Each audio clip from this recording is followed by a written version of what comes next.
Olá, meus amigos. Dr. Tiago Andrade aqui de volta para a gente finalizar essa parte introdutória relativa às projeções gerais e noções básicas referentes ao contrato de aluguel, tá? Então vamos finalizar hoje com a aulinha sobre elementos do contrato, iniciando, né, justamente pela remuneração. Por que a remuneração é um elemento do contrato? Vamos lá, adiante. Elemento essencial do contrato é a remuneração, pagamento de aluguéis. Sem sua presença, o contrato perde a sua natureza de locação. Lembra lá no comecinho das aulas no qual eu disse que não é possível um contrato de locação a título gratuito? Ou seja, sem a fixação de aluguéis, não é possível se reconhecer a natureza jurídica e a aplicação da lei do inquilinato em determinada relação jurídica. Remuneração é obrigatório. Pagamento de aluguel é obrigatório. Em regra, o pagamento deverá ser em dinheiro, pois, caso contrário, estar-se-ia diante de um contrato nominado. O preço pode ser determinado ou determinável e variável com índices aceitos por leis. Então, o que quer dizer essa parte aqui? Ainda, né, que a relação jurídica que se esteja tutelando por meio de um contrato de aluguel seja muito similar a uma relação jurídica de aluguel, se não existe, né, essa disposição contratual expressa relativa aos pagamentos dos aluguéis, pode ser que isso caracterize alguma outra coisa. A título de exemplo, um comodato ou uma cessão de uso. Enfim, o perigo, né, o risco em relação a se utilizar um contrato de aluguel sem a fixação, né, um contrato de locação, perdão, sem a fixação de aluguel, você, caso esse contrato vá parar na justiça, você, proprietário, vai correr um risco muito grande do juiz afastar toda a tutela normativa referente à aplicação da lei do inquilinato. Importante também, né, que não se pode fixar um aluguel irrisório, ínfimo, com a única finalidade de aplicar a legislação, né, porque isso você estaria desvirtuando a natureza jurídica do contrato.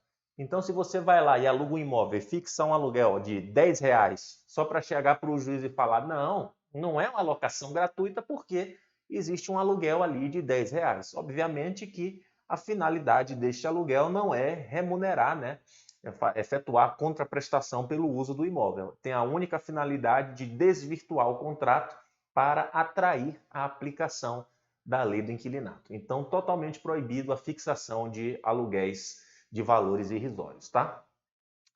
Então, só para retomar esse último raciocínio, se você faz uma relação jurídica de um contrato de aluguel sem a fixação, né, efetiva da remuneração, pode ser que essa relação jurídica se encaixe em outra forma de contratação prevista em nosso ordenamento jurídico, porque a nossa legislação civil traz essa coisa da conservação, né, dos atos jurídicos e da prevalência da nulidade parcial das coisas. Ou seja, se você faz determinada contratação errada, mas ainda assim dá para aproveitar aquele negócio jurídico que você fez, a gente vai tentar aproveitar e encaixar ele no que chegar mais próximo ali da vontade efetivamente buscada pelas partes, tá?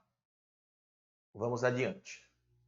Moeda estrangeira. Será que é possível, né, fixar um aluguel em moeda estrangeira? E o que a nossa legislação vai dizer? É vedada a vinculação do aluguel à moeda estrangeira, salário mínimo ou variação cambial. Entenda uma coisa aqui, tá?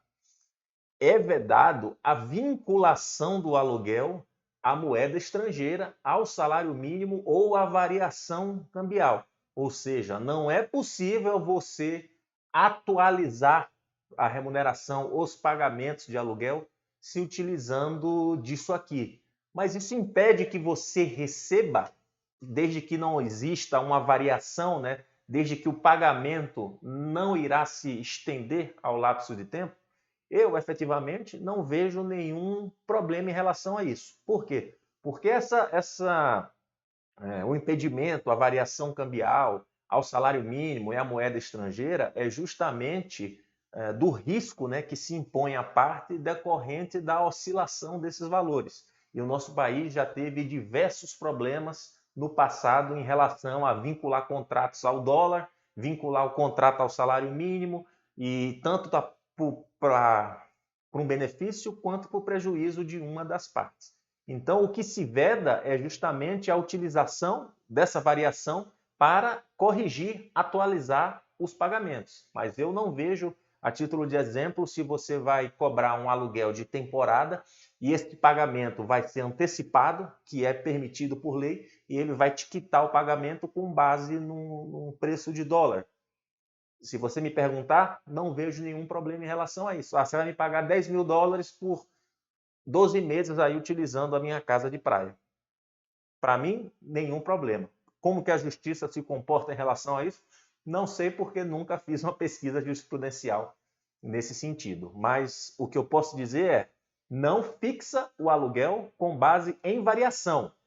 O aluguel será fixado em relação a... O aluguel mensal será fixado em X dólares. O aluguel mensal será de 2 salários mínimos. O aluguel será fixado em...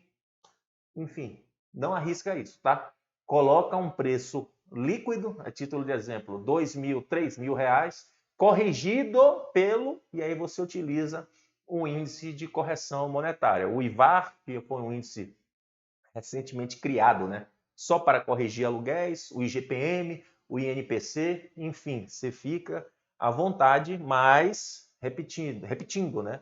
A segurança jurídica sua é muito maior utilizando um valor expresso corrigido por determinado índice. Tranquilo? Vamos adiante. E o Airbnb, será que caracteriza, né? É possível pleitear a aplicação da lei de inquilinato para locações decorrentes da plataforma do Airbnb? E o que é que a nossa jurisprudência e os nossos tribunais estão decidindo? Airbnb não caracteriza a locação em decorrência da curtíssima duração, se aproximando muito mais do contrato de hospedagem. Importância da natureza é devida à aplicação do despejo ou em reintegração de posse. O que é que significa isso aqui? Bom, nossos tribunais entendem que, efetivamente, a situação do Airbnb não caracteriza a natureza jurídica da locação em decorrência da curtíssima duração, né?